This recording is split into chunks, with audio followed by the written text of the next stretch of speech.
Diálogo directo. Son las 12 horas con 36 minutos, 12 con 36 minutos. Saludamos en esta tarde al doctor Marcelo Recalde, director del Centro de Estudios de la Política Laboral. Buenas tardes, señor Recalde. Bienvenido a Punto Noticias, segunda emisión. Está ya en manos del presidente de la República la denominada ley humanitaria, una ley que, de acuerdo a varios sectores como el de los trabajadores y algunos asambleístas, incluso va a precarizar más la situación laboral de miles de ecuatorianos que de por sí está ya afectada por el tema de la emergencia sanitaria, medio de la cual muchos empresarios han procedido a despedir a sus empleados, acogiéndose a un artículo del Código del Trabajo que habla sobre la fuerza mayor y evitándose así, en algunos casos de forma hasta tramposa, el pago de la respectiva indemnización por despido intempestivo. ¿Cómo mira usted la aprobación, al menos por parte de la Asamblea, de esta ley que fue impulsada por el Ejecutivo? ¿Es así de dramática la situación de precarización en que van a entrar los trabajadores del país? Buenas tardes, bienvenido. Buenas tardes a usted, a la ciudadanía, esta prestigiosa radio. Mi nombre es Gabriel Recalde, solamente esa precisión nada más. Por supuesto, es una norma que tiene varias problemáticas, ¿no? Técnicas y jurídicas en desmedro de los trabajadores. Por un lado, tiene un problema de no detallar el tema de la excepcionalidad, de la transitoriedad, y eso va a ocasionar una colisión con el Código del Trabajo actual. Es decir, sobre todo por el contrato emergente y la reducción de la jornada, no queda específicamente claro el hecho de que esas normativas están atadas a la pandemia que vive hoy el Ecuador, y en ese sentido habría una contradicción o al menos una confusión, no solamente jurídica, sino sobre todo, creo yo, en la aplicación.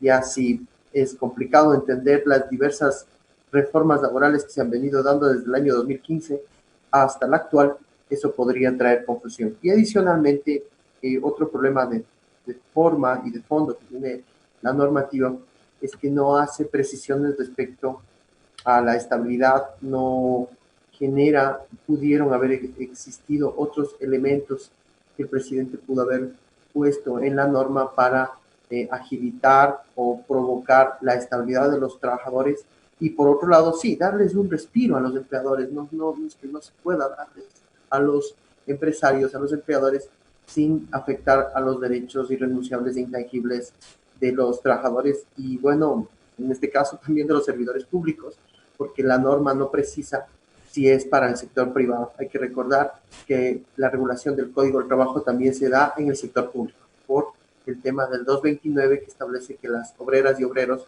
también son regulados por el Código del Trabajo en el sector público. Ahora, la Constitución garantiza el derecho al trabajo y el respeto de los derechos de los trabajadores. En ese sentido, también garantiza que no habrá regresión de derechos. Esta ley humanitaria, con todas estas especificaciones que usted ha mencionado, significa una regresión de derechos. Vamos topando varios puntos, ¿no? Por ejemplo, en el caso del contrato emergente, hay una condición de que para nuevas líneas de negocios, de ampliación de producción, sostenibilidad del empleo, se podrá hacer hasta por 2 años renovables por una sola vez, es decir, hasta 4 años.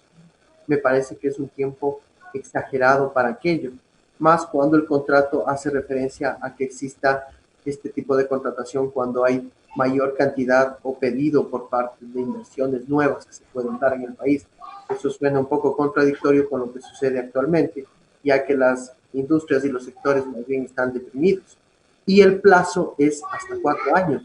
Normalmente el derecho laboral ecuatoriano ha mantenido, antes del contrato plazo indefinido que hoy tenemos vigente, ha manejado el tiempo de 1 año renovable por otro más. Entonces, ese tiempo es excesivo. Igual por la reducción de la jornada hay varias contradicciones.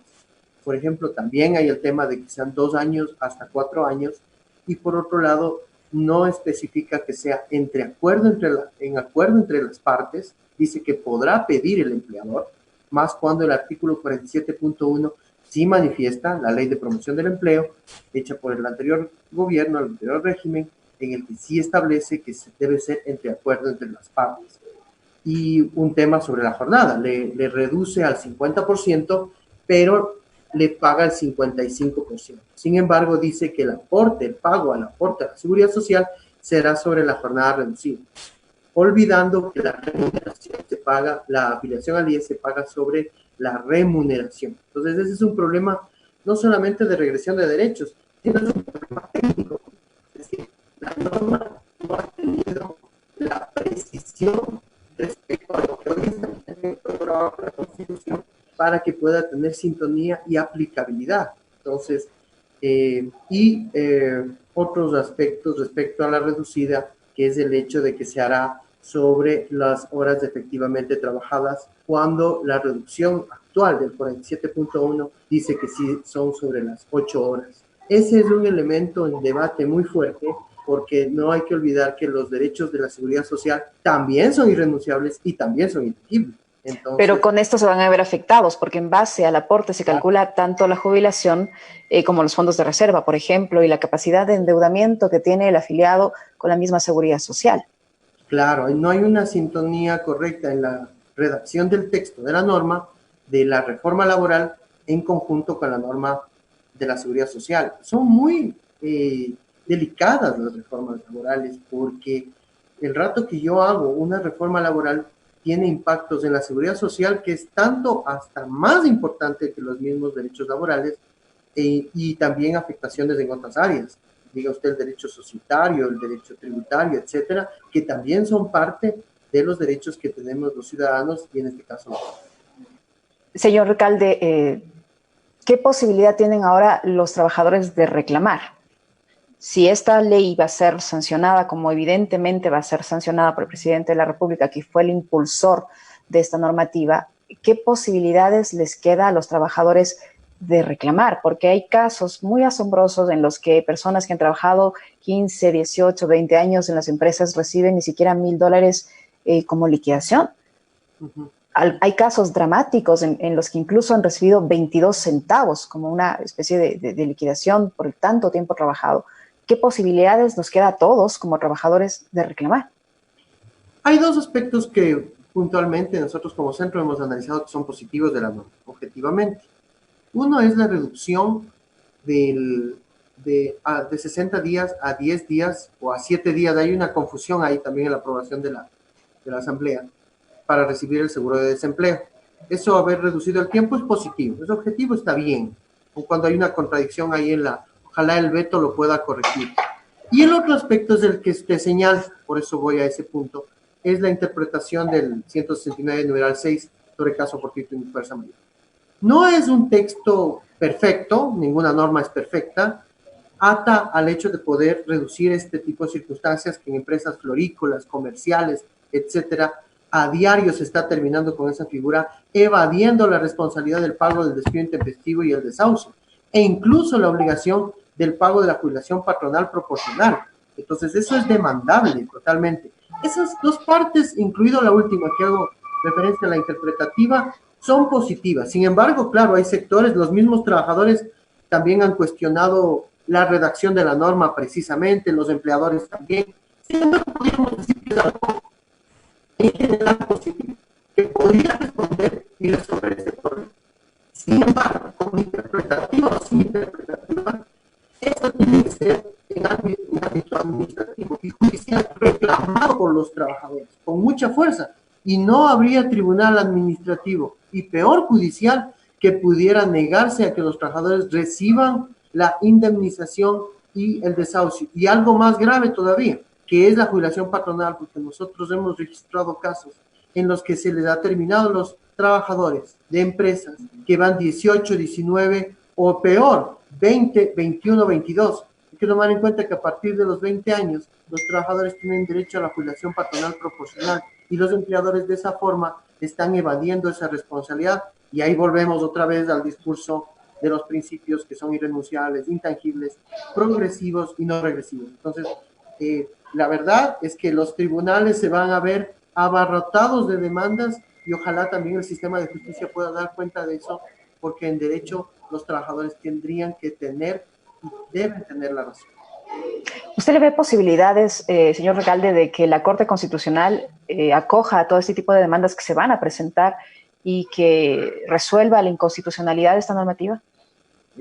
Muy posible, no hay, tenemos bastantes registros de aquello, incluso ha existido otro tipo de normas, las de la utilidad, recordará usted, el tema de las enmiendas constitucionales, una serie de temas que los trabajadores han tenido éxito, ¿no?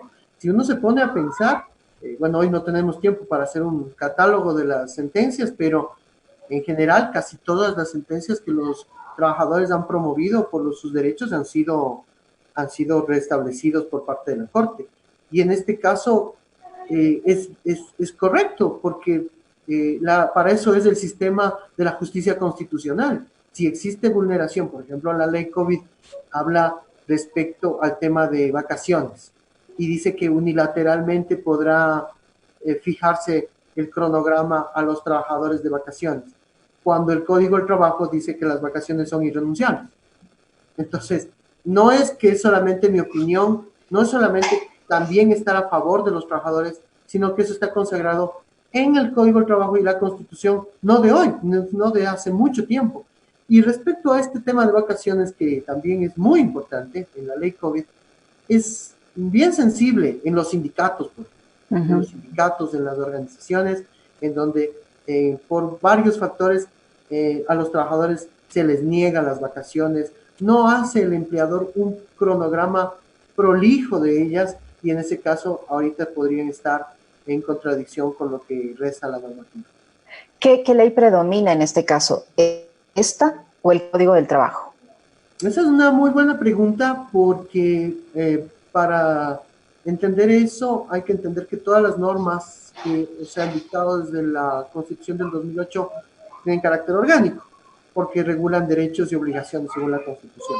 El Código del Trabajo es una norma ordinaria, ¿sí? Pero quedó pendiente y está pendiente la reforma del Código del Trabajo para que sea también una norma orgánica y dé respuesta a su pregunta y quede todo en la misma jerarquía. Sin embargo, no porque esta norma es orgánica está por encima del Código del Trabajo. No porque esta norma es orgánica y regula ciertos aspectos está por encima de la jubilación patronal o del despido intempestivo. Porque aun cuando sea orgánica, en el derecho también se manifiesta el tema de la especialidad. Y el Código del Trabajo es norma especializada en esos temas, así como también la LOCEP. Pero que bueno, en el caso de la LOCEP no tenemos esa dificultad porque la LOCEP es orgánica también. Ese es un tema pendiente que hay que resolver. La norma última que faltó, que se convierta también orgánica e integral y recoja todas las normativas que existen en materia laboral. Ahora, ¿qué pasa con los trabajadores de las empresas públicas que han sido cerradas mediante decreto ejecutivo por parte del presidente de la República? Usted ha visto durante toda esta semana grupos de trabajadores que obviamente con todo el derecho del mundo se sienten afectados y han salido en medio de esta crisis sanitaria exponiendo incluso sus vidas a protestar por estas disposiciones. ¿Qué recursos les queda a ellos? Estamos hablando de los trabajadores de los correos, de los ferrocarriles, del TAME, de un montón de empresas públicas que están siendo cerradas y que está afectando, esta decisión está afectando, más allá de las motivaciones que tenga, está afectando a miles de familias ecuatorianas.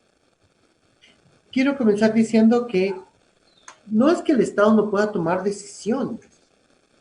Claro que puede tomar, y estamos en una circunstancia compleja. Nadie niega eso. Pero frente a los derechos hay que tener una posición muy clara y muy radical frente a aquello. Los contratos colectivos que pueden existir en esas empresas públicas tienen que cumplirse, ¿no? Y tienen que establecerse el pago de la estabilidad, que ojo, que es una indemnización aparte de las del código, porque para eso se negocia un contrato colectivo, para poner dos cosas.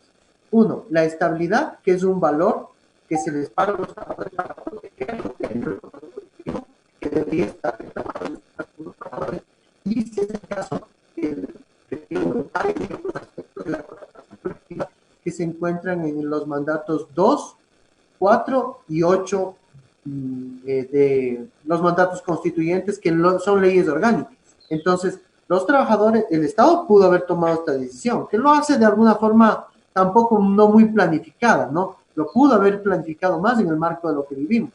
Pero lo que sí está claro es que los contratos colectivos tienen que respetarse y los trabajadores tienen que recibir sus jubilaciones patronales, su estabilidad y todos los derechos individuales y colectivos que les asisten.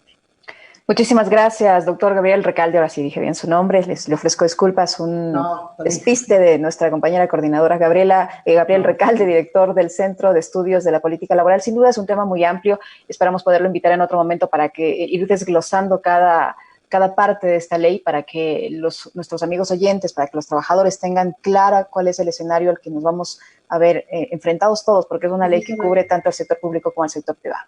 Sí, permítame solo un segundo decir que hay que hacer un catálogo muy definido, porque la ley COVID habla en sus 8 o 9 artículos de muchos temas. No es tan sencilla la reforma, al parecer. Y por otro lado, ojalá podamos también tener la oportunidad de analizar el tema de la reducción del horario en el sector público, porque dejo la duda de que si en un lado fue necesario reforma, ¿por qué en el caso del sector público solamente es reforma al reglamento? Entonces, una cosa más antes de que se me escape. Hay un doble estándar que también no se entiende muy bien. Una cosa más antes que se me escape, doctor Recalde, y es el ministro de Trabajo dijo que se va a descontar, se va a reducir la jornada laboral de los empleados del sector público, pero que en un 25%, pero que el descuento de la remuneración va a ser de un 16%. ¿Cómo entender esta declaración? ¿Cómo se calcula la remuneración para que solo se descuente el 16% si se la rebaja en el 25%? Sí, es parecida a la inconsistencia que tiene la ley COVID respecto a la reducción de la jornada. Primer elemento, que yo creo que sí, la tesis que estoy proponiendo es que en un caso es reforma o cambio legal y en el otro es solo cambio de reglamento. Y lo hace el presidente nada más. Primer punto. Y el otro, a su pregunta, es una diferente forma de calcular por el cálculo del valor por hora. Tal vez no lo están haciendo por 240, sino por 160, y eso habría que definir porque es muy grave, porque hay que recordar que eso, como habíamos señalado, tiene que ver directamente con la afiliación a la Seguridad Social. Debe quedar claro cómo es, porque lo que están haciendo en la reducción es hacerlo igual que el 47.1, que sea no menor a 30 horas. Entonces, le están quitando 2 horas a la semana y tendría que ser en ese caso la misma aplicación de la figura del 47.1 del Código del Trabajo. Pero la diferencia del cálculo que usted señala es por la diferente forma de calcular el cálculo del valor por hora, que es otra reforma que está pendiente. Muchísimas gracias por su aporte, por la información que nos ha proporcionado esta tarde. Gabriel Recalde, director del Centro de Estudios de la Política Laboral, en la segunda entrega de Punto Noticias a través de Pichincha Universal. Muchas gracias. Somos generadores de información. Punto Noticias.